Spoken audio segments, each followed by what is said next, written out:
Paulo e Estevão, pelo Espírito Emmanuel. Psicografia, Francisco Cândido Xavier. Segunda parte, capítulo 10, parte 1. Ao encontro do Mestre. Às vésperas da partida em busca da gentilidade espanhola, eis que o apóstolo recebe uma carta comovente de Simão Pedro. O ex-pescador de Cafarnaum escrevia-lhe de Corinto, avisando sua próxima chegada à cidade imperial. A missiva era afetuosa e enternecedora, cheia de confidências amargas e tristes. Pedro confiava ao amigo suas derradeiras desilusões na Ásia e mostrava-se-lhe vivamente interessado pelo que lhe sucedera em Roma. Ignorando que o ex-rabino fora restituído à liberdade, procurava confortá-lo fraternalmente. Também ele, Simão, deliberara exilar-se junto dos irmãos da metrópole imperial, esperando ser útil ao amigo em quaisquer circunstâncias. Ainda no mesmo documento íntimo, rogava aproveitasse o portador para comunicar aos confrades romanos o propósito de se demorar algum tempo entre eles. O convertido de Damasco leu e releu a mensagem amiga, altamente sensibilizado. Pelo emissário, irmão da igreja de Corinto, foi avisado de que o venerando apóstolo de Jerusalém chegaria ao porto de Óstia dentro de 3 dias, mais ou menos. Não hesitou um momento. Lançou mão de todos os meios ao seu alcance, preveniu os íntimos e preparou uma casa modesta onde Pedro pudesse alojar-se com a família. Criou o melhor ambiente para a recepção do respeitável companheiro, valendo-se do argumento de sua próxima excursão à Espanha, dispensava as dádivas dos amigos, indicando-lhes as necessidades de Simão para que nada lhe faltasse. Transportou quanto possuía em objetos de uso doméstico do singelo aposento que alugara junto à porta lavernal para a casinha destinada a Simão, próximo dos cemitérios israelitas da Via Ápia. Esse exemplo de cooperação foi altamente apreciado por todos. Os irmãos mais humildes fizeram questão de oferecer pequeninas utilidades ao apóstolo venerando, que chegaria desprovido. Informado de que a embarcação entrava no porto, o ex-rabino largou-se pressurosamente para a Óstia. Lucas e Timóteo, sempre em sua companhia, junto de outros cooperadores devotados, o amparavam nos pequenos acidentes do caminho, dando-lhe o braço aqui e ali. Não fora possível organizar uma recepção mais ostensiva. A perseguição surda aos adeptos do Nazareno apertava o cerco por todos os lados. Os últimos conselheiros honestos do imperador estavam desaparecendo. Roma assombrava-se com a enormidade e quantidade de crimes que se repetiam diariamente. Nobres figuras do patriciado e do povo eram vítimas de atentados cruéis.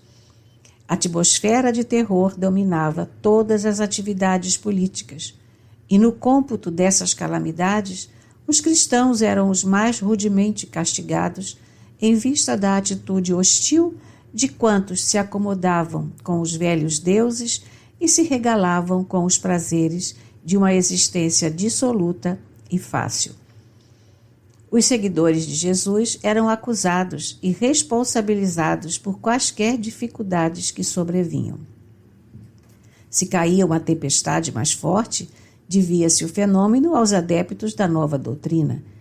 Se o inverno era mais rigoroso, a acusação pesava sobre eles, porquanto ninguém, como os discípulos do crucificado, havia desprezado tanto os santuários da crença antiga, abominando os favores e os sacrifícios aos numes tutelares. A partir do reinado de Cláudio, espalhavam-se lendas torpes a respeito das práticas cristãs. A fantasia do povo, ávido das distribuições de trigo nas grandes festas do circo, imaginava situações inexistentes, gerando conceitos extravagantes e absurdos com relação aos crentes do Evangelho. Por isso mesmo, Desde o ano de 58, os cristãos imbeles eram levados ao circo como escravos revolucionários ou rebeldes que deveriam desaparecer. A opressão agravara-se dia a dia. Os romanos, mais ou menos ilustres, pelo nome ou pela situação financeira, que simpatizavam com a doutrina do Cristo, continuavam indenes de públicos vexames. Mas os pobres, os operários, os filhos da plebe eram levados ao martírio às centenas. Assim, os amigos do Evangelho não prepararam nenhuma homenagem pública à chegada de Simão Pedro. Ao invés, procuraram dar ao fato um cunho todo íntimo, de maneira a não despertar represálias dos esbirros da situação. Paulo de Tarso estendeu os braços ao velho amigo de Jerusalém, tomado de alegria. Simão trouxera a esposa e os filhos, além de João. Sua palavra generosa estava cheia de novidades para o apóstolo do gentilismo. Em poucos minutos ficou sabendo da morte de Tiago e das novas torturas infligidas pelo Sinédrio à igreja de Jerusalém. O velho pescador contava as últimas peripécias da sua sorte, bem-humorado. Comentava os testemunhos mais pesados com um sorriso nos lábios e intercalava toda a narrativa de louvores a Deus. Depois de reportar-se as lutas que empenhara em muitas e repetidas peregrinações, contava ao ex-rabino que se refugiara alguns dias em Éfeso, junto de João, sendo acompanhado pelo filho de Zebedeu até Corinto, onde resolveram demandar a capital do império. Paulo, por sua vez, relatou as tarefas concebidas de Jesus nos últimos anos, e era de ver-se o otimismo e a coragem desses homens que, inflamados do espírito messiânico e amoroso do Mestre, comentavam as desilusões e as dores do mundo como láureas da vida. Depois das suaves alegrias do reencontro, o grupo se encaminhou discretamente para a casinha reservada a Simão Pedro e sua família. O ex-pescador, sentindo a excelência da acolhida carinhosa, não encontrava palavras para traduzir os júbilos da alma. Como Paulo, quando chegou a Puzoles, tinha a impressão de estar num mundo diferente daquele em que vivera até então. Com a sua chegada, recrudesceram os serviços apostólicos, mas o pregador do gentilismo não abandonou a ideia de ir à Espanha. Alegando que Pedro o substituiria com vantagem, deliberou embarcar no dia prefixado num pequeno navio que se destinava à costa gaulesa. Não valeram amistosos protestos nem mesmo a insistência de Simão para que adiasse a viagem. Acompanhado de Lucas, Timóteo e Demas, o velho advogado dos gentios partiu ao amanhecer de um lindo dia, cheio de projetos generosos. A missão visitou parte das Gálias, dirigindo-se ao território espanhol, demorando-se mais na região de Tortosa. Em toda parte, a palavra e feitos do apóstolo ganhavam novos corações para o Cristo, multiplicando os serviços do Evangelho e renovando as esperanças populares à luz do reino de Deus. Em Roma, todavia, a situação prosseguia cada vez mais grave. Com a perversidade de Tigelino à frente da prefeitura dos pretorianos, acentuara-se o terror entre os discípulos de Jesus. Faltava somente um édito em que os cidadãos romanos, simpatizantes do Evangelho, fossem condenados publicamente, porque os libertos, os descendentes de outros povos e os filhos da plebe já enchiam as prisões. Simão Pedro, como figura de relevo do movimento, não tinha descanso. Não obstante a fadiga natural da senectude, procurava atender a todas as necessidades emergentes. Seu espírito poderoso sobrepunha-se a todas as vicissitudes e desempenhava os mínimos deveres com devotamento máximo à causa da verdade.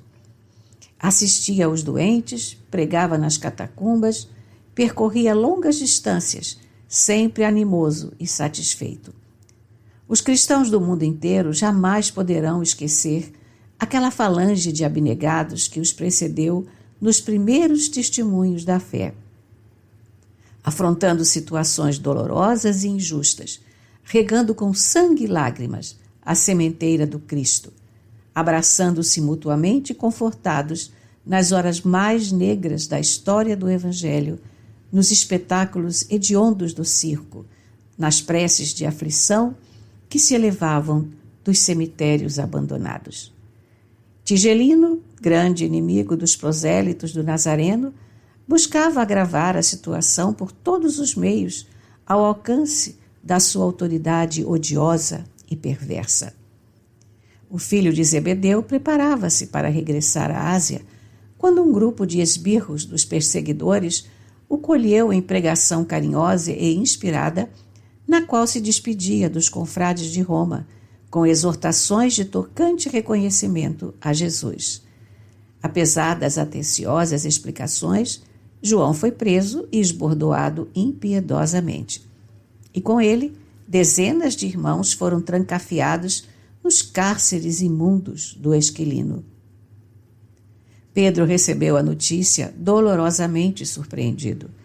Conhecia a extensão dos trabalhos que aguardavam na Ásia o companheiro generoso e rogou ao Senhor não o abandonasse, a fim de obter absolvição justa. Como proceder em tão difíceis circunstâncias? Recorreu às relações prestigiosas que a cidade lhe oferecia. Entretanto, seus afeiçoados eram igualmente pobres de influência política nos gabinetes administrativos da época. Os cristãos de posição financeira mais destacada não ousavam enfrentar a onda avassaladora de perseguição e tirania. O antigo chefe da igreja de Jerusalém não desanimou, precisava libertar o amigo, concorrendo para isso com todo o potencial de energia na esfera de suas possibilidades. Compreendendo a timidez natural dos romanos simpatizantes do Cristo, buscou reunir apressadamente uma assembleia de amigos íntimos para examinar o caso. No meio dos debates, alguém se lembrou de Paulo. O apóstolo dos gentios dispunha na capital do império de grande número de afeiçoados eminentes. No caso da sua absolvição, a providência partira do círculo dileto de Popéia Sabina. Muitos militares colaboradores de Afrânio os Burros eram seus admiradores. Acácio Domício, que dispunha de valiosos empenhos junto dos pretorianos, era seu amigo dedicado e incondicional. Ninguém melhor que o Tecelão de Tarso poderia incumbir-se da delicada missão de salvar o prisioneiro. Não seria razoável pedir sua ajuda? Comentava-se o caráter urgente da medida, mesmo porque numerosos cristãos morriam todos os dias na prisão do Esquilino, vítimas das queimaduras de azeite fervente. Tigelino e alguns comparsas da administração criminosa distraíam-se com os suplícios das vítimas. O azeite era lançado aos infelizes no poste do martírio. Outras vezes, os prisioneiros maniatados eram mergulhados em grandes barris de água em ebulição. O prefeito dos pretorianos exigia que os correligionários assistissem ao suplício para escarnamento geral. Os encarcerados acompanhavam as tristes operações, banhados em pranto silencioso. Verificada a morte da vítima, um soldado se encarregava de lançar as vísceras aos peixes famintos nos tanques vastos das prisões odiosas. Dada a situação geral, apavorante, poder-se-ia contar com a intervenção de Paulo? A Espanha ficava muito distante.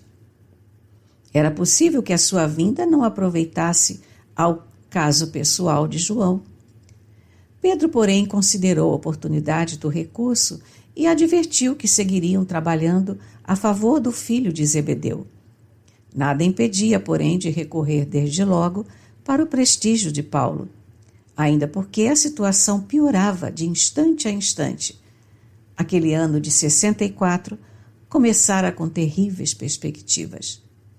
Não se podia dispensar um homem enérgico e resoluto à frente dos interesses da causa.